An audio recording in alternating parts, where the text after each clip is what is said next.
Hello and welcome to the Too Much Time on Our Hands podcast. You're joining us once again this week. We are the Too Much Time on Our Hands team, and we are going to be talking about, now the second season of Andor has come to a close, we are going to be talking about that little segment of Star Wars, that Star War, if you will, the Andor stuff that involves the character Cassian Andor. So Andor Season 1, Andor Season 2, and of course Rogue One. This is what we like to think of as a bit of a group therapy session. But anyway, we're going to get into all that very, very soon. Let's do some introductions first. As you can see, there's only three of us. The fourth member of the Awesome Foursome will be joining us very shortly, but let's kick it off by saying, hello, Russ. Sup? Wave. Sup indeed. Hello, Duncan. Hi, Tom. I can't think of something appropriate. Oh, and No hi, worries. Handies. And hello, Handies. And I am Tom. Hello. Dan will be joining us at some point in the near. He's currently running across London like that guy in the Fast Show going, Come on, Come on, kids! Come on, kids! Go on, keep up, girls! Yeah, brilliant. So yeah, as I said, we are going to be looking at Andor as a bit of a... Oh, speak of the devil, and he shall appear. Daniel is... Fingers crossed he's got his trousers up. Let's take this moment just to rename ourselves something Andor. There he is. I'm going to rename myself I've Got a Name. So yeah, okay. So as I said, we are going to be looking at Andor Season 1, Andor Season 2, and Rogue One. Everything that involves Cassian Andor, because, well, we did a podcast very recently about should Star Wars be for adults, and of course Russ's view and our view in general is that no, Star Wars should be for everyone. But for a brief moment, it's for adults. But for a brief moment, Andor was about people like us. There should be some stuff for adults, and like there absolutely should be children's cartoons and films that are like, you know, family focused. But they're also, you know, there are now Russ, they've got like playgrounds and sticker albums. That's enough. People like us, crusty old bastards, and people even crustier and older and bastardier than us. So there should be something that's just for them as well. I will not hear that there are people more crustier and bastardier than us. Sorry, I didn't mean to impugn your reputation. But of course, this is the point. It's like, I feel like Andor was for us, and I don't know what us is. I don't know what that means. I just think it was for us, like people that enjoy good TV. Someone. This is the week, right? So at the end of this week, on Saturday, Fortnite is running its end of Star Wars season event, which is destroying the Death Star, which I think is highly applicable and highly coincidental that we happen to be doing this podcast about Cassian Andor, a member of the team of rebels. We're going to talk about it, and then in a couple of weeks' time, some flashy young shit is going to come in and take all the credit. Yeah, exactly. You mean like in Star Wars? You mean? Yeah, exactly. I think in my head now, all those people in the audience chamber on Yavin 4 when they're getting their medals are going, "Who the fuck is this prick who turned up all of 5 minutes ago?" Yeah, this guy who's been claiming he used to bulldoze womp rats with his T16 in some fucking armpit. Bulldoze, by the way. That's what he says. He says he leans over to that bullseye. Bullseye. He flies his T16 straight into a womp rat. I will say, New Hope. That's not a good piloting brag. New Hope does. So here's my confession. New Hope does actually work really nicely following Rogue One. I think that was obviously the idea. Yeah, but yes, funny enough. But yeah, the acting does get a bit worse. You know. But that's anyway. I started watching Empire Strikes Back, and I had to stop watching Empire Strikes Back because I was like, it's not actually in the mood for this. Because it was the bit where I've seen a couple of people talking about the way Andor approached it. It's like it's a history. So the whole of Star Wars is a history, and what you're watching is like various adaptations.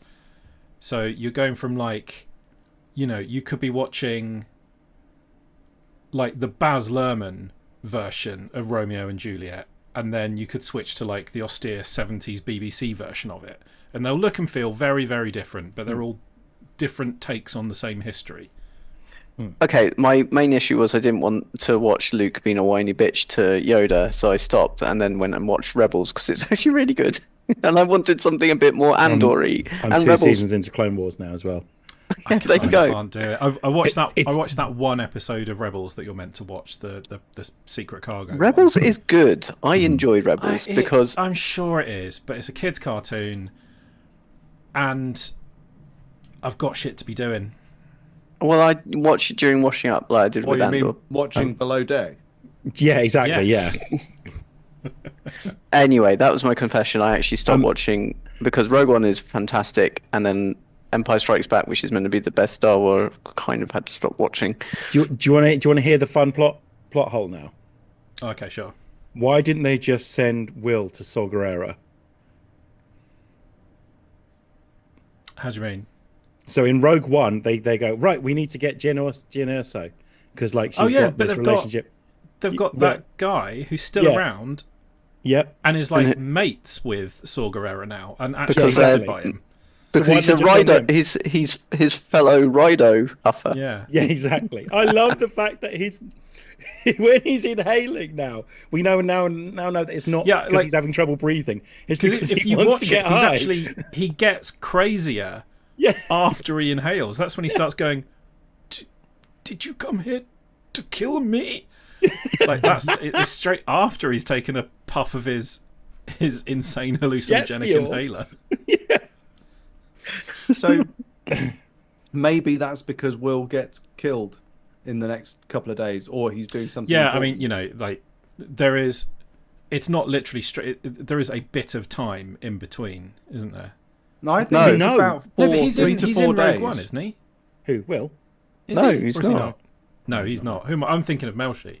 Melshi. Melshi. Yeah. Melshi continuing my love of the Neely guy character in every Star Wars. I do like that the whole prison, a lot of the prison block, 3 episodes of the Nakarina, was it 9? Was it 5? 5, I think. Nakina 5 is mainly so we can just have a Melshi back in the story because you watch Rogue One and Melshi's kind of only in it very briefly, but apart from Fucking love Melshi. yes, I know we all do. Yeah. Anyway, so that was my confession. Where do we want to go? Apart from Andor was brilliant and for we- very very many Are reasons. we just doing season 2? No. I think we should talk about it more as as a whole. Okay. This so, is like a therapy session. so let's basically. start with the fact that how they did it in 3 episode blocks throughout the whole fucking thing, and Yeah. how Yeah, well that works. everyone's been talking about how they did that for the second series. Yeah. They did it in the first series. Yeah, Yeah. they did it in the. They didn't have the X year gap No. in between, but there was a bit of a gap, and it was very distinct arcs. You had the initial Ferrix bit, you had the Yeah, heist, Al you had Darning. the prison break, Yeah. and then you had return to Ferrix at the end. Hmm. But it was the same sort of structure. Yeah. That obviously they obviously realized that worked, and in season 2 they were like, right, every 3 episode block is a year. Yeah. It did feel a little more in the second series like, oh, they could have got a whole season out of each of these. Yeah. And like, I'm sure they could have done, but there's no way they would have kept the cast, the momentum. writers, and the directors around to do 5 seasons of this. I'm 90% certain that the people that haven't already got pretty decent acting careers in this are now going to go on to have pretty decent acting careers. The person who plays Clea, that was her first major role. She She was literally phenomenal. came out of of acting school, and this was pretty much her first role. Yeah. And she's fucking sort of kills it. a bit of a fan favorite. She's my favorite. Because she does go from just like glowering mysteriously over the comms console to single-handed assault on the hospital with them all going in the radio. It must be at least 8 guys. Well, I've seen so many articles because they just keep on popping up now, but someone did compare the bit in Rogue One where Cassian tells Melchi, make 10 men feel like 100. Yeah. And the comment is, oh, that reminds me of when Claire is like, it must be it must be at least 8. And it's like, it's just 1. Yeah. Ah. And she's just really good at it. She's just precise with everything she does. Like she's Like it's yeah. there's such good sort of storytelling through that as well. Yeah. Because like she gets into that room with him, and she doesn't hesitate for a microsecond before she kills him. And then she takes a little moment when she's done what she needed to do. But there's none of that. Like you normally in that scene, there would be the heartfelt, like little holding the hand. They're trying to have a little word, and then like crying while pulling the plug or whatever. But no, she's just in there, kills him, and then that's what she allows herself the luxury of a moment to think about it. It's because that's what he's been training her, or trained her to do. It was I mean, don't feel. He's exactly the same. Like he doesn't hesitate to kill himself for a second because he knows it's the only way out. Yeah, I mean, he could have maybe done it in a more direct way. It's probably not that easy to do. No, I suppose. But I mean, she's busy stomping around the room, grandstanding, whereas he's just like, no. What's the line? Absolutely got what she deserved. Yeah. Oh, when she's still trying to be sort of cute with him, and he's like, "You're surrounded," and he goes, "Only 2 items of uncertain provenance in the gallery at the moment. Care to take any guesses?" Such a good line. But I also like. No, I meant the line that Luthen says. What's the line? He goes, "It's no longer just in this room; it's across the galaxy. So there's a whole galaxy for you to be disgusted by." Yeah. Oh, so good. Because she still thinks it's just him. Yeah. She doesn't see that it's so much bigger than that because she's so obsessed with catching Axis. And they don't understand that Gorman and the massacre there for them was a convenient thing to give them. They just thought they thought very narrow-mindedly. This is just the excuse we need to impose martial law, and the galaxy will side with us and be like, well, yeah, they attacked us. They started this, and we had to put down this massacre, not realizing that the touch paper's already been lit years ago, and that all it needed was a spark like this to really. Well, it was actually just a gust of wind, a little bit more oxygen on that fire, and that was it. It was gone after that. The fact that every time they are just a bit too late to try and stamp it out. Yeah. Like, so it starts in season 1 with Merva's speech. I mean, I love that. That funeral speech is brilliant. There's like, shut it down. And it just sets everything off. There's so much tension in that speech. Yeah. And it just sets off what is the rebellion. Then you get to season 2 with Mon Mothma in the Senate doing her speech, and they're going, shut it down, shut it down. By then it's too late. It's already gone out, and then they just can't get her. The music stops, and it's just an emperor, and that monster's name is Emperor Palpatine. And it shuts down. Yeah. So cool. Yeah. And it's just it's like it's showing how. What is the line that in that manifest? It's like the smallest act of. Even the smallest act of insurrection pushes the line forward. It's just people doing little tiny things like those two techs going, oh, the key for this door. Oh, that's that's upstairs. Sorry, do you want us to go and get that key? Yeah. And slowing the guy down. It's like little things like that still make such a huge difference. I love the start of the season, like the very start of the season with the whole where he's talking to the person that's let him in, basically, to get the ship. And she's like, I might die because I'm doing this. Is it going to be worth it? And he doesn't say, you're not going to die. He kind of just says, it will be worth it. I guarantee this will be worth it. You're waking up to yourself. That you never find out what happens. Yeah. That might be the only thing she does, and she just carries on living her life and is happy when everything's brought down. She might join the rebellion in a large capacity. She might have got found out in the investigation afterwards, or rounded up and sent to a prison colony. You don't know. I welcome a bit of humour as well with the two different rebellion forces as well, just fighting over the ship and him. Well, as someone said, I think it was the Critical Drinker that said, it's interesting that they felt the need to put Cassian in handcuffs for the first 2 episodes because while they set up the second season with exposition and all that sort of stuff, they basically just need to incapacitate the main character so that his story doesn't drive forward until they've established what the story's going to be. And they also sort of obscure that slightly by like, well, look, he's stolen a ship, like he's stolen a ship, like he's done something, he's moved the story forward. It's like, no, that's the MacGuffin. That's the thing that gives him the reason to be on the planet, to be incapacitated, so we can have these 2 episodes that set up the story. It's not like it's a critical asset later on. You never hear about that ship again. No. And also, what the fuck kind of TIE fighter is that? Because it looks like a little bit like a TIE Interceptor. A little bit like a TIE Advanced. It's a TIE Avenger. Thrawn's TIE Avengers. Yeah. Is it an Avenger? Yeah. So it has hyperdrive, shielding, and different weapons. And it's a lot bigger than a normal TIE. Yes. It's also one of those things that's there because they've gone, Tony, I know you don't really watch Star Wars. You do have to throw some nerdy stuff in there, I'm afraid, because otherwise they will fucking revolt. So, like, throw something in there. Give them something. Oh, let's find something really obscure, like a video game that no one will remember. How about how about one of Grand Admiral Thrawn's TIE Avengers? 100%. Yeah, that's exactly it. And it's also, like I said, that's why it's for us, because we would have watched that going, oh my god, that's amazing. Well, spotted by Duncan for saying that it was one of the Avengers. Well, I initially, when I saw it, thought it was a TIE Advanced, but then apparently on a Facebook group called Andor Rogue One, someone said it was a TIE Avenger. I was like, oh, right, okay, yeah, that makes more sense. And then this is how nerdy it was.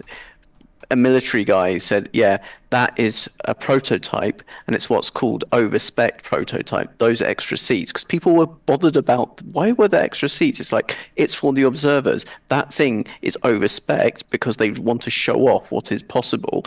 And then they compared it to the Sherman 10 tank, because when it was first prototyped, it was like, okay, this is what Andor does. It's for all the nerds out there who go, oh yeah, and look at it's the attention to detail. That's what makes Andor. I mean, also, and I don't think watches they're given that much of a shit. Who cares? You can rely on the Star Wars nerds to retcon anything. Yeah, but it was a nice retcon. It's not a bad retcon. It's fine. Yeah. It's like this was military thinking. They put loads and loads of thought into that. They were just like, fuck it, we need 2 seats in it, so there's 2 seats in it. Yep, right, correct. That's the exact amount of thought, because I do not give a shit. No, Andor is 100% story driven. But there is a lot of attention to detail. It is fantastic. But if this was a searching questions and someone, I think they can go to the wiki now and say, it has 2 seats, and no one gives a shit. Said Dan. On Wikipedia now, if you go to any article, they've got the canon tab, the legends tab, and the what they said on searching questions. What they said on tab. Exactly. Yeah. Yes. Quite right. Those first 3 episodes, obviously, we learned that in season 2, we learned that Andor was trying to basically get back to Bix and Brasso and Will and B2 Emo. Which is the best name for a droid ever. It might just be the best droid ever. He's up there. He's my favorite. He's named after his kid's dog. That's why he's named like that, and that's why he's basically a dog, as a droid. Yeah, and it's so fucking sweet. He's really tired all the time. In that first cluster of episodes, they really do lay it on very thick of how bad and gross the Empire is, and it's drawn some flack. People obviously didn't like the attempted rape scene. I was going to say, with the good old pervy space Nazi, playing up to every trope that you could possibly imagine. I wouldn't say I liked that scene. I think you're meant to like it, but I thought it was incredibly well done. Yep. Realistic as a depiction of what happens when people are being oppressed in a military situation. Yep. And from a sort of filmmaking point of view, handled as tactfully and respectfully as you would hope it would be. Yep. There was nothing like titillating or exploitative about it. It was done really, really well. And I don't think you're meant to like it. You're meant to be disgusted by it. I think you're meant to get an idea of what the evil empire is like. They're not mustache twirling villains. They are fucking villains. They are horrible, horrible people. Yeah, and it's the sort of thing that happens when certain types of people are given unregulated a slice of power. It's not even he has to conform to regulations, and yet it's a slice of power. He's meant to be searching, isn't he? But instead he's taking advantage. I get of the that situation. it's a big break for like there's not been anything like that in Star Wars before, but it's part of representing the reality of life under this sort of tyranny as like a slightly more realistic portrayal, as opposed to the slightly like if you watch the original trilogy movies, you're like, well, what's so bad about the Empire? Like I know that apart from destroying Alderaan, destroying planets, and genocide. So I mean, 80% of the time they're okay. Grand Moff Tarkin, like flat out tells her he's not going to destroy Alderaan, a planet, and then does it. Yeah, and tells her you shouldn't trust me. But like, apart from the big theatrical things that happen in the movie, it's not actually very clear why they're evil, because it says in the opening crawl the evil Empire. Yeah, and through their actions. But you don't see any of like the day-to-day reality of why this is so bad.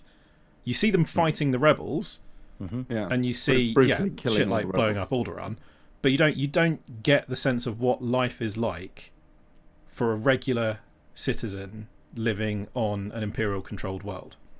And agreed, Brooke, is what happens in what exactly. Like this is like some of the stuff the Nazis did, and let's be honest, the probably closest analogy to the evil empire is the Nazis. So like, and you're meant to show. It's meant to show what the stakes are here with fighting these guys. That you can't just be like, well, maybe if we just let the Empire do what they want to do, then everything will be all right. No, that's not how this is going to work. You will starve. You will lose your planet. You will lose your home. You will lose things. Bad things will happen to you regardless. And that's why you have to fight for these. So, I think it represents that quite well. And then obviously you've got the fact, them trying to impose their will on that whole community, which then sees obviously Brasso passing because he gets shot. And then while that's going on, we've got fucking Mon Mothma going through hell and back whilst trying to pretend to have a great time. That was one of my favourite episodes, with her getting increasingly drunk with the loud rave music playing in the background. The use of it was one of my favourite bits. I was like, I could talk about how brilliant Andor is after that episode, because the whole sequence was perfect. On the soundtrack, I've been listening to the Andor soundtrack because that is phenomenal. The music, the timing in it, how they use that. Like Niamos appears constantly throughout Andor, season 1, season 2. Apparently, it's the lift music in the hospital. It is. It's like. It starts in the off first series of episodes. It's like it's the brothel. It's what's playing in like the cool, edgy underground club. Yeah. In the next set, it's like the cheesy wedding dance floor banger. But it's discordant. And then by the end, it's just like elevator music, because it's now like an 8-year-old song. Yeah, but it's discordant as well. It's slightly altered, so it's not quite. Maybe discordant is wrong. It sounds like it. Well, it's. Maybe discordant, right? I always thought initially it was slightly deliberately off key, but it is deliberately set to be indicating, at least in the 2 ravey bits, that it works because it's distressing, it's narcotic, it's a rave and it's a dance, but it's also off kilter, and that is what Mon is experiencing. And even in season 1, because it's in the dingy club, it's in the lap dance, the strip club, it's all to do with because of the narcotics, all the drink. So its use is perfect, and it's just the way it's because of the stress of what Mon is experiencing, and then you cutting to the field scene with Brasso, and that cut, that is just perfection. So the stress that Mon Mothma is going through is insane as well. She is currently trying to give away her daughter to someone to secure funds for the rebellion, whilst knowing she didn't really want to do that in the first place. So, on the advice of the guy that is now trying to muscle his way in to get something from this. Yeah. But the also, whole time, but also Luthen's giving away her daughter in the same way that she was given away, 100%, bringing up which she never wanted painful to do. trauma from her past. Yeah. And then Meanwhile, saying goodbye to a Luthen's- friend. Yeah, well, that's what I'm saying. He's trying to muscle in, and Luthen's like, "This is a problem. You need to deal with it." And he's like, oh, "Okay, I'll deal with it. It's fine." And so, but like, it's one of those things that she knows what's going to happen to him. So the guy that was meant to be helping her through this has now kind of fucked up in a way that means we'll never see him again. But also, like, she had to give away her daughter to make this work, to get the funds. And as a result, it just all kind of collapses. And it's horrendous for Mon Mothma, because she's got this idea of the rebellion, obviously, being the most important thing that she's got to deal with. And yet she's there giving away her daughter to someone she doesn't want to have anything to do with. It's crazy. It's so well done. It's also, yeah, it's the double grief, the guilt grief of she's giving away her daughter, and she, that last minute plea of, you don't have to go through with this, and the daughter's like, I wish you were drunk, and that is like, ouch. Yeah, that is sore. And then the conversation with Luthen and the realization, and Mon's realization, oh, we are all expendable, because the look Luthen gives of, yeah, we would kill you as well. Is he understands that he's expendable as well. Yeah, and I don't think Mon realised that's what, and it's all comes together, and that's what the use of the music is brilliant. I mean, I've been listening to Brasso. I like the love music? that too. Fucking hell, I love that tune. If you ask me, Luthen is the only character that truly understands the self-sacrifice. Yeah, from the beginning, he's the It's in the only speech. character. Well, yeah, exactly. He's literally like, he's almost like the operative in Serenity. That I'm not going to live in this world. I'm a monster. I do the things that are completely necessary but are also completely deplorable. And I put, knowing that he puts the screws on in people who work in the Imperial structure but don't want to be. He puts the screws on them to stay in dangerous positions, to feed him information. He assassinates the people who get in the way. He recruits people painfully and with, great force and manipulation to make them do things. Cassian Andor, as a prime example. But he also understands, like you say, he also understands that if he gets compromised, he has no qualms about killing himself immediately. He understands that every facet of the plan is completely expendable, should it. Tirelessly for a sunrise I'll never see. Exactly. Yeah. Exactly. I love it. love But that. also, what I quite like is that in season 2, Andor became kind of a key character at moments, almost of all the pivotal moments. Like he's the one that gets Moth out of the Senate and safely away. That's the first moment we see full Andor, though, isn't it? Like, he sees the driver come to him and goes, and immediately just shoots him. Doesn't think twice. Yeah. But also, it's because Luthen's like, I love the fact that Luthen and Bail Organa hate each other. They just dislike each other. Yeah. And Luthen's like, no, his team's compromised. You do it, because he only trusts Andor to do it. He's like, only person who's going to get you. That team is compromised. Yeah, he's 100% right. Yeah. Also, let's be clear. The Rebel Alliance really only starts functioning as, like, especially the High Council, only starts operating once Bail is dead.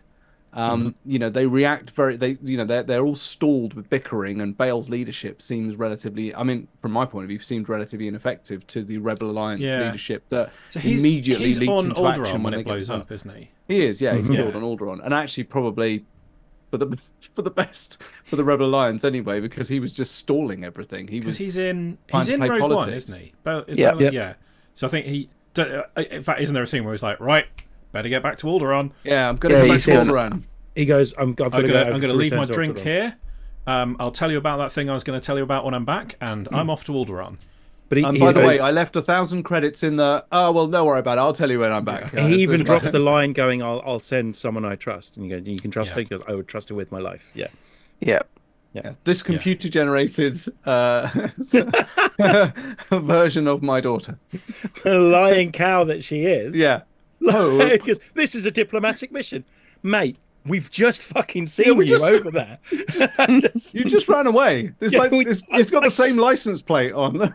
I stood there with my cape moving round in Zero space. G. 0G, and I watched you leave. You fucking liar! This ship. I was killing people outside this ship.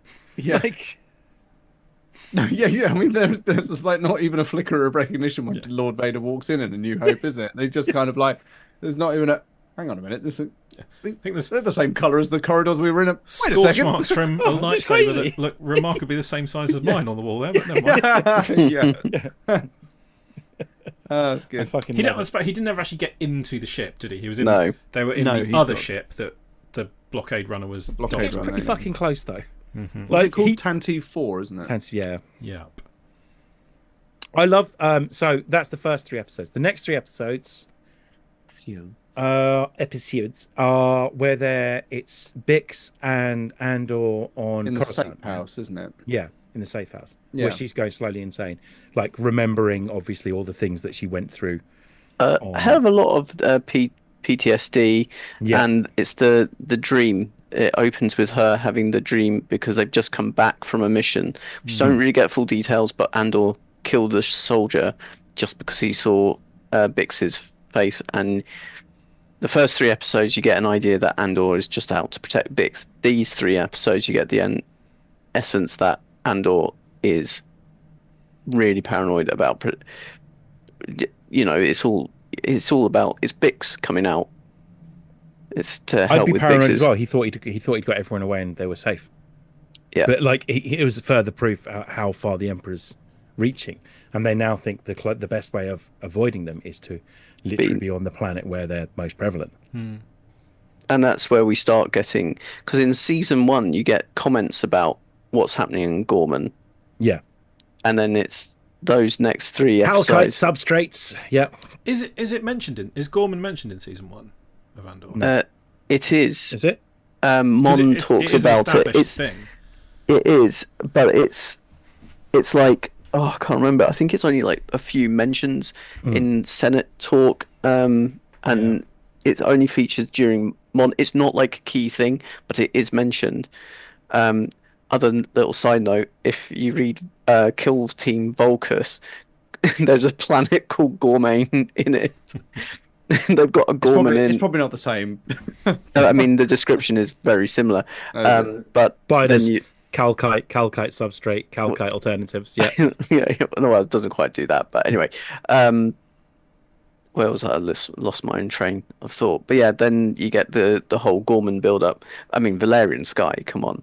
So I mean, yeah, Krennic coming back in those episodes is great. Sassy Krennic. Sassy Krennic. And actually, Because they he do- was always a bit cowed and like being put down in Rogue One, whereas here he's like strutting about. Well, he's Yeah. he's I mean, at risking this choking point- on his ambition, isn't he? And at this, at this point, this is before this. The Death Star is almost ready. Like, he's done all right. Now it's just about Gorman, and it's almost like the Emperor kind of understands. Like, there's an issue with the planet. We can't. Even the Emperor probably is a bit like, I get it. Like, I'm not going to put the screws on my guys who are building this thing, because I know that it's a delicate sort of situation out there. We don't want everyone to be really pissed off with us and blah blah blah, and kind of lets them deal with it in their way. Meanwhile, Grand Moff Tarkin's dropping his ship on people. Well, yeah, I mean, exactly, and coming up with the Tarkin doctrine and all that sort of stuff, and having a whale of a time, as he is. I like that they included that because, like, up until then, no one had mentioned Grand Moff Tarkin until you get to Rogue One. But this is the point. Like in the extended universe and stuff like that, Grand Moff Tarkin is like one of the key members of the Imperial structure. He's higher up than Vader. Like he's a Grand Moff. He's like literally an area. He's a galaxy area manager, if you like, a director, like Raz Prince. So how long ago?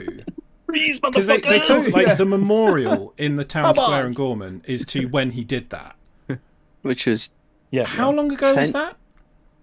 it was 10, 15 years ago. So surely that's pre. How long has the Empire? Oh no, I suppose the Empire's been around for like 20 years at this point. About hasn't 20 Yeah. years by this Yeah. point. Yeah. because it's Yeah, I like suppose that does because three BB they measure it, isn't it? BBY is before Battle of Yavin. Yeah. I love that they So- don't explain that at all. So No, never good once. 70% of the people watching are going 10 booby. Yeah.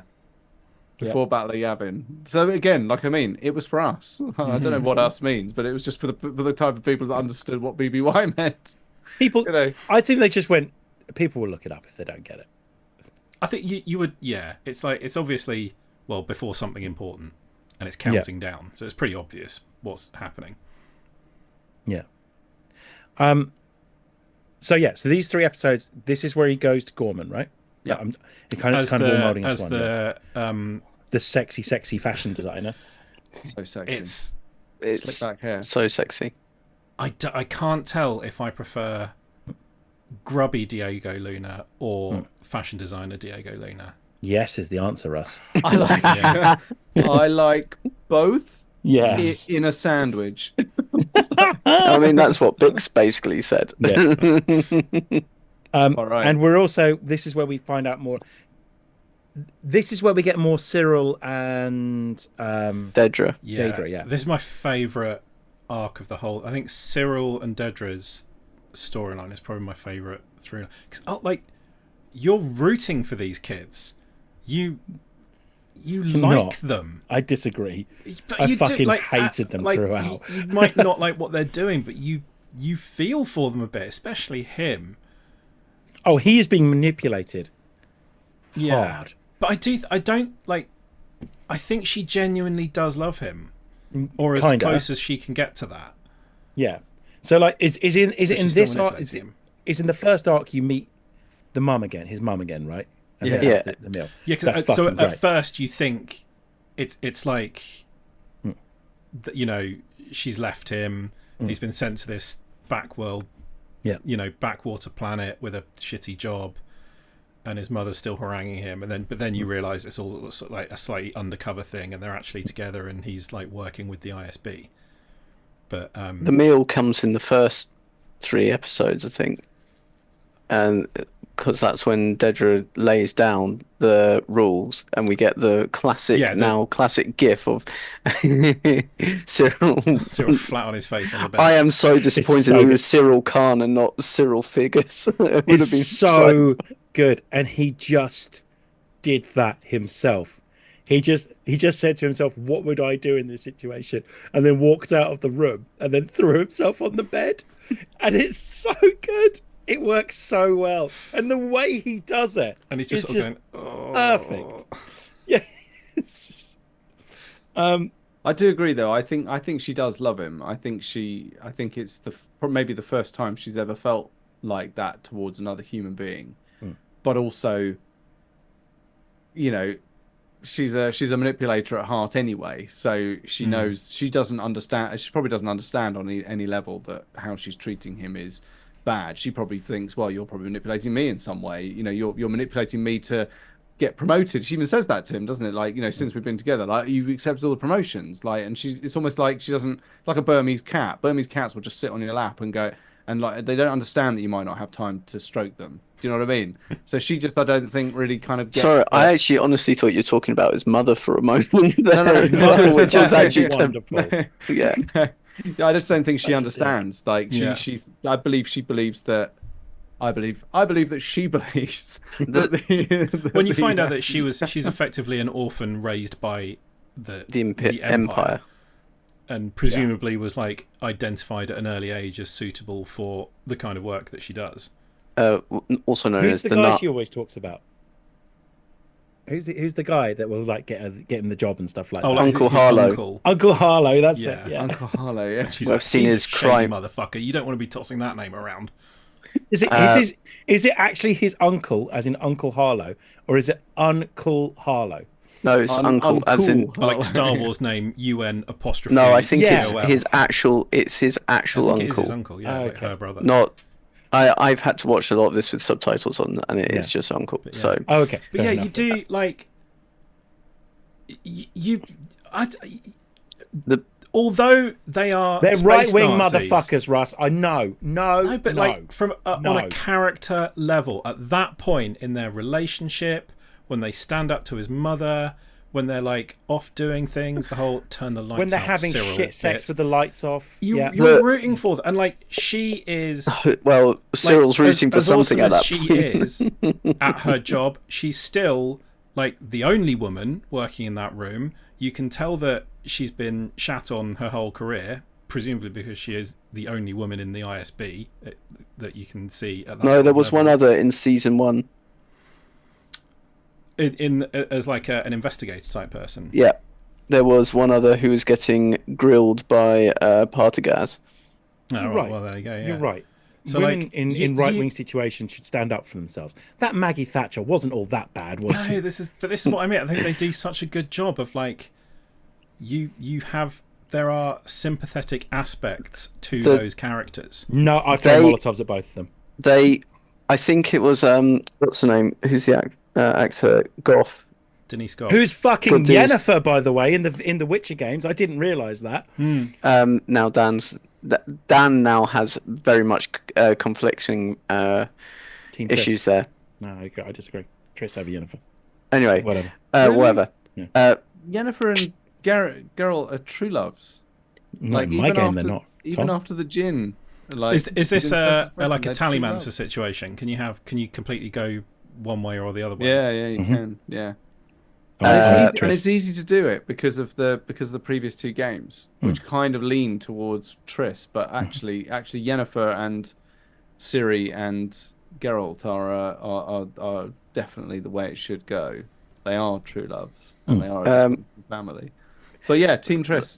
So as fascinating as that Resident. is, Denise, I think, came out with what we were exploring was essentially these are the first 2 people who are exploring love who haven't actually really ever experienced love. So they don't really know what love is because they haven't actually experienced someone giving them love.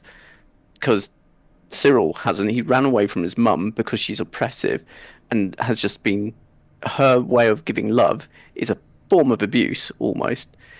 And obviously Dedra's never experienced love, so it's 2 people who are trying to figure out how to be affectionate to each other. And Okay, no, I that's disagree. it. No. That is what they even said. I'm That is saying what- that they value ambition over absolutely anything else. Yeah, so, like, but there is no underlying like, oh, it's really sweet. No, I wasn't trying to saying get- it was sweet. The actors were saying this is what we were trying to portray of how do you show 2 people who've never experienced love. This is not saying this is a sweet thing. This is saying this is essentially what happens when 2 sociopaths Yes, meet I and agree, try I to. agree, yes, I think there is a bit of sweetness to it. No! It's just I'm not separate from their actions and their beliefs and what they do.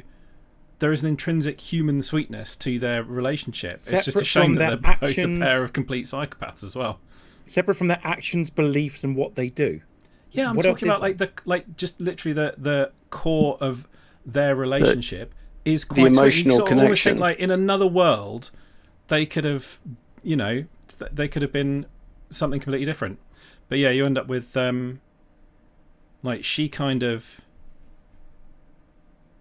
She's like hesitant at the end, but she goes through with what she's been ordered to do, and he like I think he does come to the realization that he's, his belief in order and following the rules and doing the right thing blindly has led him horrifically astray. But he's still ambitious. Like, he doesn't do anything about it. Which Like, he I don't almost think kills he can her. at that point. I think he He realizes almost kills her too when late. it's too late. Like, And it's he been- tries that was to- in 3 But years. but He that's try- all he can do. He That's all. tries to save what's her name, Urza, at the very last minute. Do you not think that there is a level of guilt there, though, that he Yeah. is responsible? Oh, Oh, God, 100%. yeah, totally. Yeah. Like when Yeah. he's just like staring around, Yeah. like he's selfish. just like Selfish guilt. he's almost in like a how do you say that word? Fugue state? How do you say that Yeah. word? I don't Fugue. see it written down. Fugue. I always call it fugue. Yeah. So like he is processing the fact that he has been instrumental in bringing around effectively the destruction of this planet. Like ultimately, even the people that run away and survive that massacre they hollow out the planet, and I don't think they evacuate anyone. Like, it's not going to end well for anyone there. I thought they did sort of do forced relocation I think they probably did a bit of that as window dressing, but when they were that desperate to get the Death Star finished, it's the same as on Jeddah, where they just strip mined all the kyber crystal out of it and then blew the place up to cover their tracks. Yeah, it's very telling, and I think that's the moment where Cyril goes. He thought he was in the circle. And then he realizes he's been lied to all this time. He was just another tool. He realizes he's suddenly a cog. And then he chokes Dedra, and Dedra doesn't respond in the way that you think she would, which would be like, get your hands off me, very violently. And it's because, obviously, well, various things, but that's quite a moment, because then he goes out and she tries to get him back and she can't, and then he gets shot in the head. And that symmetry of Cyril sort of like so focused on Andor and getting the moment, and Andor just going, "Who are you?" And then Luthen going later on, just going, "I've known who you are all this time." And it's just like ER, which I guess makes it all the more sweet when you see that Dedra's ultimate fate is to be locked up in the same type of prison that Andor was locked up in, and she is absolutely petrified. Beautiful. She's not crying. I mean, I've seen some people saying, I think she's crying. I think she's like, feeling. It's not guilt. It's like someone having an affair. They're not sorry that they had an affair. They're sorry they got caught. You know what I mean? Like that's the thing. She just knows it's a death sentence. That's all. Like she's going to see the downfall of the Empire, which is nice, from the inside of a prison. And the Mandalorian kind of deal with the fact that it takes a while to actually get anything done after the Empire. Takes about 8 more years. It takes till the end credits. Everyone has a song. Yeah. Yes. Well, they blew up the Death Star, so you've won. Yeah. So maybe go for a massage. Bass says we all need a Dommy mummy. Cyril is so interesting. He truly believes he's doing the right thing, helping keep the. No, he is. He does think he's doing the right thing. He does not think he believes in the Empire. He's doing the right thing. He believes in the Empire. From the first episode, it's all about not being embarrassed. That's no, but he from the get-go, he's like he wants to do the right thing. The only reason. A nice person. I'm not saying he's a nice person. He just believes in the Empire. I think he believes that following the rules and doing, your job well and, maintaining a sense of order and decorum is the right way to live. And he believes in the Empire. He delivers that. Firmly believes in the system that he's working for. So you don't believe that his ambition to find Andor trumps pretty much absolutely everything else, at least in the first season. Well, yes. He breaks rules. He breaks the law repeatedly. Yeah, because he thinks he's doing the right thing. He thinks he's bringing in a he knows that there's all that stuff. Yeah, he knows it's he's a double murderer. Little prick about it who gets lucky at the end. God, I'm so glad when he dies. Yeah, I'm so glad it's not a drawn out speech as well. Until that last shot of him looking around the town square in Gorman, he doesn't think that the Empire is bad. And then it all comes crashing down on him, and he realizes what they do to their people. Yep.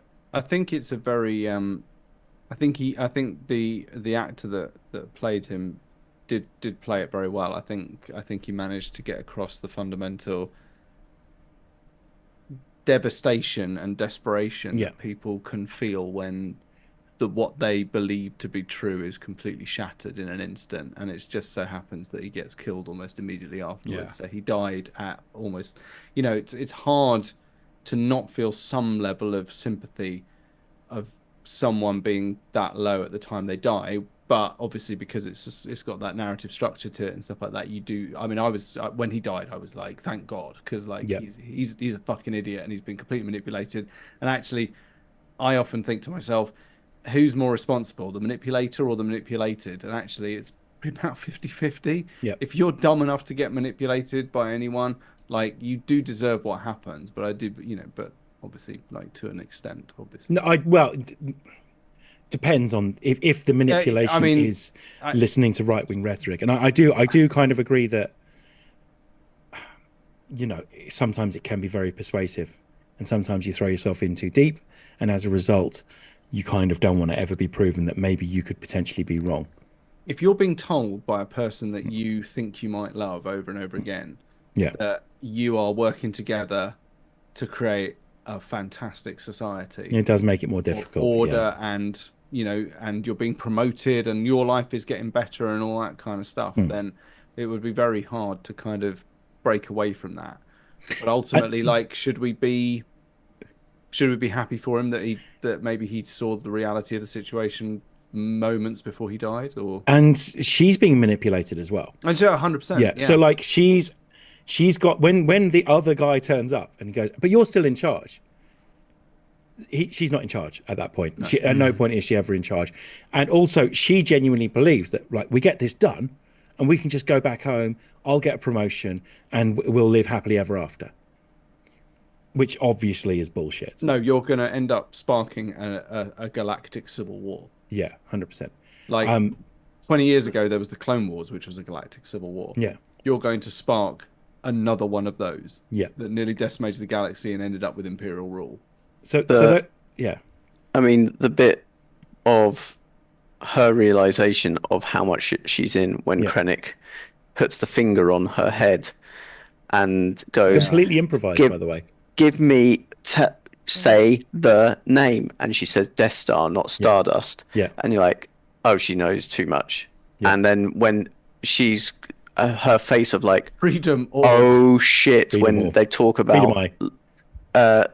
Lonnie, and she's like, she didn't know that, and then suddenly it all crashes, and she knows that she might be innocent in the sense of she hasn't technically done really anything wrong, apart from she's probably dug too far and she should have actually told people, but she was already in on at least some of what Krennic was doing, and but because of her own actions and then what Lonnie's done, it does look like she's a rebel spy. And she knows there's no court. She knows she's just going to get thrown away. When he puts his finger on her like that, it did remind me of "What are you? I'm an idiot sandwich." The Gordon Ramsay thing. That's the overwhelming feeling I got from that. Yeah, exactly. Yeah, it's a. So the other thing about the Dedra Cyril relationship is the aesthetic, because I like how they make they really push more in season 2 of Coruscant, and this might just be because at the time more like Coruscant. Coruscant, yeah, sorry, Coruscant. Yeah, I was going to do that as my name. Anyway, that, and this might be more because I was listening to VE Day stuff at the same time, like Victory in 45. Right. Anyway, and how it was. Russ, Duncan. Thanks for clearing that one up, Duncan. Yeah, the aesthetic was very 1930s, 40s style, like the colors, the curves. Though it was obviously few sci-fi, but it was done in a way that you're like, oh yeah, this is very, and that's why they were very portrayed as. To me, it felt very Central Europe at the time. The color scheme, the shapes, the decor was as if you were doing sci-fi written in that time period. I felt it came across very well, and obviously because the Imperials are basically Nazis, so how they got that nailed as these are your different types of SS officer. Remember, Duncan, there's good people on both sides, bad people on both sides. No. Yeah. Well, yeah, but but I think when the space SS is involved, I think we can just say there are both sides, Tom. Both sides. No. Do like. I like the Coruscant. The thing I liked most about that was that Coruscant. More like Coruscant. You had so for example, you saw Cyril and Deidre's apartment, which was pristine, clinical. It's just not a fun place to be. Yeah. But equally, then you saw the hideout for Andor and Bix, and it's like it's never lit. There's never any lighting in there. It's always dark, and it's the complete opposite of like the pristine white apartment of like Deidre and Cyril. But even until they at the turn end, the lights out. even Have the most middling 8 minutes of their life. Yeah, proper middle of the road. Yeah. 8 minutes, more like 8 seconds. Yeah. But yeah, and it's like I like one of the things I like about Coruscant in this is you kind of know your way around it. Does that make sense? Like it's this massive sprawling metropolis, but you're like, oh, they're going to go to Luthen's shop. Okay. Oh no, they're going to go to Parliament. And also, if you just go over that way, that's where Andor and Bix are. But if you go over that way, that's where Cyril and Deidre are. And you kind of have a rough idea. Really fleshes Coruscant out compared to like the prequels, which well, you only ever saw stuff like the Jedi Temple and the Senate building. Yeah, and the most easy to break in apartment that the Senator / Queen of Naboo lived And in. also, we saw that Coruscant has a major traffic problem because in the prequels there was always like 1,000 cars fucking whizzing around. Yeah, In every single direction, there's always fucking cars flying around. I likened the Senate to something out of Arrested Development as well. You know, where they're like he wows them by like showing them money, like with the magic tricks. Yes, that's what they struck me as. Going, oh wow, yeah, okay, let's do that. Well, no, the Emperor said this, so we should totally do this. Yeah, that's right. Not Mothma, you're just not understanding what's happening clearly right now. It's all going to go really well, all right? Let me explain to you how the human body works, Martin. But then at the same time, like the version of Coruscant we saw also felt a bit more realistic in the sense that not only was it a bit more fleshed out, but like around the Senate building and things like that, there's unlikely to be tons of traffic, but there was lots of foot traffic. There were lots of people walking around. There were security people. There was card swipes in and out, and it did feel a lot more. Russ, you made a really good point about how Star Wars, you can just fly a spaceship up to a planet and land on it. Like, I mean, there's literally no consequences for doing that.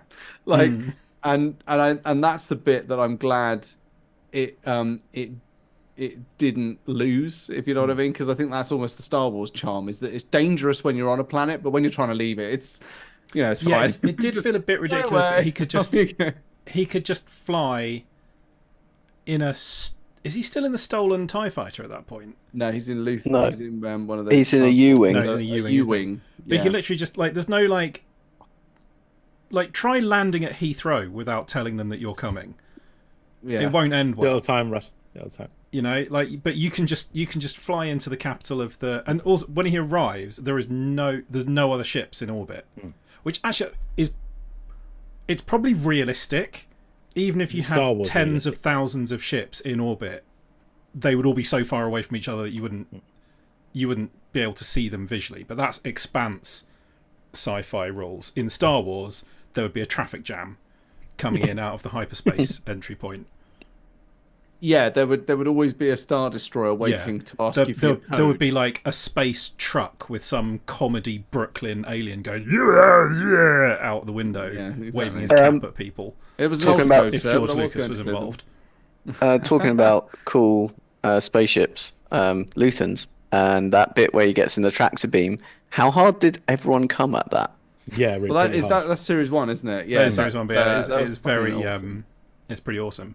It's like exactly the sort of thing that you would expect a galactic spy master to have access to. Like it was the DB5. It was like a spaceship. It was amazing. Yeah. So Connor Williams says, I think the feeling of Coruscant feeling tangible is helped immensely by meshing of location shooting with visual effects. They really blur digital elements with practical location effectively. I agree. So like one of the things they did here was not use the fucking whatever it's called that they use in like the Mandalorian volume. and stuff. The volume, yeah. Yeah, they went to actual locations. And CG was like obviously there's a butt ton of CG in this, but it's done well and tastefully. No, and the it was things spaceships like are real. set extensions and stuff. So yeah, like the Senate, the bit where they're running out of the Senate building to where the cars are parked is I can't remember where it is. It's like some concert hall in Amsterdam or something like that. It's all like when they are in a building, they're in an actual building. They built proper sets for this. They didn't say we chorus can't. They said we chorus can. Well, I mean, So you don't like real you buildings. don't have the thing. You look back at the making of the prequels, and they're literally just in a giant blue in a cube. green room. Yeah. Like, how Speaking to how ping do pong they think they're balls. going to get a good performance out of people like that? I love all the background, the behind the scenes stuff of every time Alan Tudyk had to wear like the cardboard cutout of K2SO's head just above his head. Yeah. And Diego Luna just taking the piss out of him. I'll have to wear the rucksack backpack again. So yeah, seeing K2SO come into it was very satisfying. Yeah, that was cool. Because they especially because it came in straight after that. Bix. Also, you do in Rogue One. You kind of he like, you know, he does the thing where he like catches Jyn when she's coming out of the thing. But you don't really see him like being the terrifying Imperial security droid. By the way, that is fucking terrifying. Yeah, when they like unleash. Out. So like first of all, you get the stormtroopers who are properly terrifying in this, and then when those droids come out and just start like they don't even bother giving them guns because they are scarier when they are just punching people's heads off. Yeah, and throwing them halfway across the plaza. Yeah, or kicking the barricades. And just at people and using them as projectiles. Baller. Like it's fucking terrifying. I mean, imagine as well that moment where that person gets bundled into the Cyril gets bundled into the room. Yeah, and there's like 4 of them who turn. Yeah, be like, what the? Oh shit! Yeah, fucking scary, man. Yeah, agreed. Good though. But also, like you do get a much better set. I mean, that's what's brilliant, isn't it? Is that you do see actually how pretty badass K2SO is in Rogue One. Yeah, you get. I mean, obviously, you see one of these droids arrests Cassian. Yeah, and they just choke him. Just picks him up. You know, they don't even flinch. And of course, they've been used quite heavily in Jedi Fallen Order and Jedi Survivor. They were key enemies in both of those games. And they're very scary in those games as well. You really do have to work to take them down, even as a Jedi or a fledgling Jedi or whatever. But yeah, it was very cool. But then at the same time, it did feel like him and Cassian knew each other really, really well. But actually, the time frame of his activation and stuff like that is it like a couple of years? Yeah. Well, they're playing the card game together, aren't they? Is he activated at the end of the second cluster? End of the third cluster. Yeah. End of the third. Where he's like, he tells the head teacher from Sex Education, there's there's a dead KX droid in the back. You might. And the next time the time jump to the next one, and they're playing cards. This is amazing. Connor Williams says apparently part of the K2's reprogram was impulse control. So the brutality of K2 in Rogue One and Andor is him working against the impulse control and being way more restrained, which is hilarious. This is very, very good. The problem with this is a key problem with watching Andor season 2 and then going into watching Rogue One is K2SO dying at the end is a bit more hits that bit harder. Oh, like everything about and also the fact that he just goes climb and you're like, what? Oh no, he said that in. But the hallway scene. K2SO getting his own hallway scene is wonderful for starters. Oh, that's fucking hilarious. Cassian, are you with us? No. Cassian, I cleared away. When he's got I've cleared a path. What's his name? The Hurt weedy little annoying ISB prick. When he's holding him up as a shield when he's bulletproof, so he doesn't really need to be doing that. So it's almost like that's like a technique to terrify the people you're fighting. Yeah. Like, he's shown to be pretty blaster proof. But still just dangling him around. As we're bordering at nearly an hour and 15 minutes right now, do we want to talk about the final montage and its impact on what comes next? Okay, I think we should go back to the third block of 3, how that ends first. with Bix leaving with the Jedi, the Force healer. Oh, does she live with her? Yeah. No, she's still there. Yeah. As in, she's now been listening to this Force healer, and then also like how she begins to realize how important he is to the rebellion, and he's not going to be part of it. Yeah, it's a really neat way of explaining why she's not in Rogue One. Yeah, but not. Like, I think everyone was sort of expecting that she would just get tragically killed at some point. Yeah. Because there'd have to be something. She can't just be like, "Oh yeah, I'm here, but you haven't seen me." But I thought that was a really satisfying way of doing it. It's absolutely heartbreaking. It's heartbreaking because it drive him more into the rebellion. And it started, and I was just like, "Yeah, this is really sad." And then but he dies at the end of Rogue One, so he doesn't come back to her, and it's like, oh my god! And floods of tears at that point. And also, she knows that she's not going to see him. Like you can see it, and I know, but like she is hoping to see him again. Yeah. And all the things we wanted to do, we'll do them. It doesn't always pay off. Also, rebellions are built on hope. Mm-hmm. Yeah. So she is standing there looking up at the sunrise, hopeful at the end, but that what she is hoping for is not going to come to pass because he's going to die. Also, Vel's last comment to Cassian is, "Don't leave it too long," and then the order comes in, "Go and see Tivik." Tivik. There's too many. What a montage, though, because it's leading. It's what it's directly leading to. In Rogue One. He also changes his blaster, which is a really key thing because he leaves Clem's. Yeah. And Krennic overseeing the final parts of the construction of the Death Star. Yeah, I love this as well. Yeah, Connor says, "I love the Force healer scene. I think it shows how Andor isn't necessarily strong with the Force, but rather strong in the Force." Yeah, what a dream come true for that actress. Yeah. It's the Force healer scene was good as well because it kind of brings it back to reminding you that it's Star Wars as well. Like it's about and overbearing. Also the fact that it's not just this magic boy and his family that can have anything to do with it. Yeah, and like how the Force would appear to like regular people. Yeah, probably most people that you hear talking about the Force are full of shit and are shysters and hucksters who are out to con you. Especially when no one's seen anyone actually show any evidence of being able to do anything with it for so long. But most even of the people who are genuinely Force sensitive in some way, they will probably just have some slight ability or extra perception or something. There'll be people who are particularly lucky at card games or she can sort of heal, but she's not like a Jedi. No. Is it Baze in Rogue One? No, it's Sharut. Sharut, for example, is a perfect example of someone who's Force clearly sensitive. Force sensitive in some way, but not a Jedi. Yeah.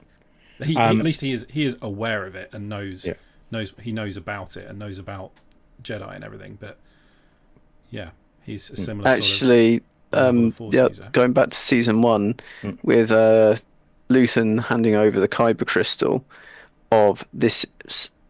Well, obviously the Kyber crystal is important to everything, but it was like, this was a symbol from someone standing up. This is the uprising, the rebellion, and so I can't remember the Rakatan rebellion uprising against their oppressors. Yeah, and that's what that Kyber crystal is all about. I thought that was a really nice touch. Yeah, also other fun little details from his shop. There's a Jawa, not a Jawa, a Gungan skull on display. Yeah, and the knife that he uses to kill himself is from Nautilus, which is where Kit Fisto's from. And there's some other bits and pieces in there as well, isn't there? I think pretty much everything. That's the sort of thing where everything in there will be a reference to something. Apparently, the first bombing he does with Clea is Naboo. It is it was filmed on Lake Como, where they did all the. So they've said that there is a in episode 5 of season 2, the one I Have Friends Everywhere, which is one of my favorite episodes. Such good one. There is a Sith chalice similar to the one that Chancellor Palpatine had in his office. Nice. On number 2, there are Wookiee shields. That are the ones you see the Wookiees in Revenge of the Sith. There is a Togruta pot. Togruta is the same species as Jedi Ahsoka Tano. There's a pot with what looks like Shakti or Ahsoka Tano sitting on top of it, which is quite cool. There's the Kalikori, which is the Twi'lek. They have their beads that they store memories in, and things like that. There's similar sculptures that they apparently have. There's one of those sitting in the back, which is quite cool. There's I quite like this in the back in the workshop. Again, in season 5, episode 2, episode 5, season 2, there's the concept of what the Mandalorian helmets would look like sitting on top of a suit of armor from the concept art for. Oh, cool. Which is pretty cool. Yeah, nice. And then there's a Royal Naboo headdress, similar to the one that was worn by Queen Amidala. Then you said, Gungan shield, Gungan skull. There's another Amidala headpiece, the gold one. There's actual piece of Mandalorian armor. Yeah. A Jedi Temple guard mask is in the background of one of these shots. Yeah, they probably just raided their props warehouse from the last 40 years. Yeah. Someone said the Gungan skull is meant to also have a mark of the Sith on it, Darth. Yeah, it's the reference to Darth Jar Jar, isn't it? Yeah. There's the Sankara stones. From Indiana Jones and the Temple of Doom are actually sitting on the top of one of his shelves. There's a Sith holocron and a Jedi holocron sitting on the shelf above him in episode 5, season 1. They should have a Sith Wayfinder in there as well. That would be hilarious that it was just kind of there all along. Although Coruscant would be blown up at this point. The Sith GPS system. Yeah. That you can literally plug into your TIE fighter with a Sith there's USB cable. There's a very good Easter egg for people like me who like the Force Unleashed games. There's a dark ending where Starkiller can become Darth Vader's replacement, as broken in body as Darth Vader was, and the helmet that he wears is there. It's a proper life-size one sitting in the background. I never managed to finish those games. Wookiee helmets, Gungan shields, the World Between Worlds tablet, which is pretty cool. If you're a Rebels fan and stuff, you'll remember that. Some people's heads frozen in carbonite. Oh yeah, I think it's great. That's pretty cool actually. Oh, and an engineer head from Prometheus. Is that? Yeah, the fertility idol from Raiders of the Lost Ark. That's pretty cool. I'm pretty impressed with that. That's quite a list of. That's why you have to watch it again. Didn't give a shit. Yeah. Yeah. But I think most of us can agree that when we saw Bix holding her and Cassian's child, we were in tears. We were absolutely broken and in tears. I did. I burst into tears, and my wife had to comfort me. Yeah, I think episode 9 got me more when she's doing the recording. I think that was the one that really floods of tears. Yeah, just like that. I have not cried that hard at a TV series in a while, and that really got me.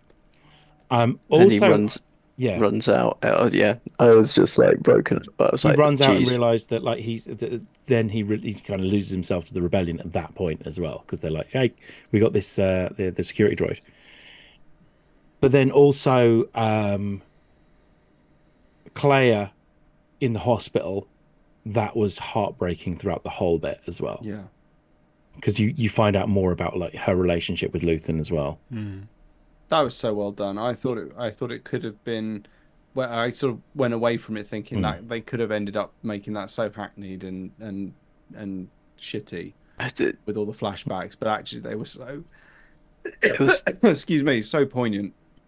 I'm your Clea now. I'm Luthen now. Yeah. And that's okay, that's so cool. Yeah. Why did we ever expect them to that those were their real names in the first place when they've been so yeah. It was the whole series is just phenomenal. Like, I don't know how they outdid Series 1, And but they did. I think we also have to accept that it's probably going to be quite a while until Disney is brave enough to do anything like 650 million Hmm. it cost them.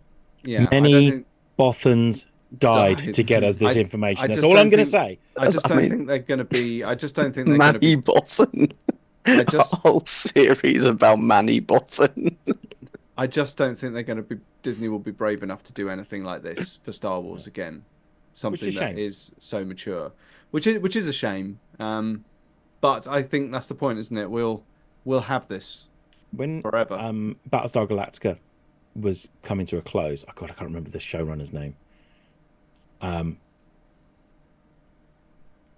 It was where the scene of Deidre breaking down in private was really hard to watch. Yes, she's evil, but she was indoctrinated since childhood. No, disagree. But it's Actually, when Eddie is crying, that was quite tough because it's like, I mean, that's still her son. Yeah, she's lost her son. That one got me more. I thought, yeah, Because she does remember the old Republic. yeah, yeah. But anyway, sorry. I feel like we could talk about this for way, way longer, but it has nearly been 90 minutes now. Yeah. And I Good think though. that's the point, though. I think things like this should be talked about and puzzled over for years to come. Yeah. And if you want to carry on talking about, I just remembered what I was going to say. Sorry. Right. So I can't remember the showrunner's name for Battlestar Galactica. He went to Sci-Fi Channel. Ronald D. Moore. Ronald D. Moore. He went to Sci-Fi Channel, and they said, Isn't it? as it was finishing, goes, "Right, I'm ready. I've got some ideas of what we're going to do next." And then they were like, "We're not doing anything like this again." And they're like, "What?" And he goes, "This is a one-off. We don't do this kind of thing usually. This is not going to happen again. Like this. Just write it off. We can't do anything like that again. It's too expensive. It involves hitting on all the right notes, making sure you get everything absolutely right. And if you don't, I mean, look at Firefly. Like, for me, Andor sits in like the god tier sci-fis of the last 20, 30 years in the sense that it's up there with Firefly, Battlestar Galactica, and The Expanse. And then now Andor is in there. But it is a one-off, and we probably won't see anything. I would be very surprised if Disney went, okay, well, that's been very popular. Let's now roll out tons of shows like this. I think they're more likely to go, people are watching Star Wars. Let's do some other stuff. Let's do some simpler stuff. There won't be tons of shows, but hopefully they won't be scared to do something like this again at some point. You know, obviously there's not going to be any more Andor, but, you know, there could be something of a similar style at some point in the future. Do I have a sentence for you, Russ? Okay. You want to do season 3 of Andor? Somehow, Andor survived. That's all you need to say. Somehow Andor has returned. Andor has returned. There you go. That's the line. Nailed it. Yeah, because like just as the explosion hits him, he opens his eyes as though he's been like, "Oh, I just remembered something." He turns around and shield of some uses Jyn sort, Erso to block the Death Star's rays. Yeah, he throws her at the or he goes under a Say jacket. hi to your dad, Jyn. Yeah. Your dad would be so proud of you. I'm gonna live, damn it. Yeah. And on that note, if you'd like to share your news, views, and opinions on Rogue One, Andor Season 1 and Season 2, we definitely want to hear from you because, as you will have heard, we all love it. We all have very different views about it. And then some things that we agree on, some things that we don't. But that's all fine. I think that's the whole point about rebellions and stuff in it. So, we were the Awesome Foursome, the Too Much Time on Our Hands team. If you want to talk to any of us, please do go to Instagram, Twitter, or Facebook. Use the handle at TMTOOH. And if you go to our Instagram bio, you'll find a link to our Discord server where you can talk to other people. Dan and I. And Duncan from time to time about these kind of things. And that's it, really. I guess that there's not really much else to do other than say goodbye, Russ. Oh, also, we should probably say spoiler warning if you haven't watched all of Andor. Yeah, there are spoiler 1, warnings 2, at the front of this. Yeah. Yeesh. Yeah, good point. Yeah. Okay, cool. Well, we did. Yeah. Bye, Duncan. Oppression is a mask of fear. Indeed. Says Dan? the great philosopher Nimic. Just quickly, Brooke says the fan base is more mature, so why couldn't it go that way? They know they are petty, but they did it anyway. Right. It's growing with us. I agree. It's just expensive, and I don't think they're willing to take that risk. Hopefully, I hope they do. And while we're at it, Claire is my favourite character, and I also fancy her a little bit. But yeah. Well, that's the point. I mean, also, Disney's going to be like, we've done a bit of like mature, like kind of like really gritty stuff that like really worked. Like, let's do something with some lightsabers in it now. Let's get some light. People love lightsabers. Goodbye, Dan. Goodbye. Sorry. Goodbye. Bye. No worries. And bye, handies. It's a goodbye from me, Tom, and goodbye, handies. And on that note, let's cue the music. Turn the lights off.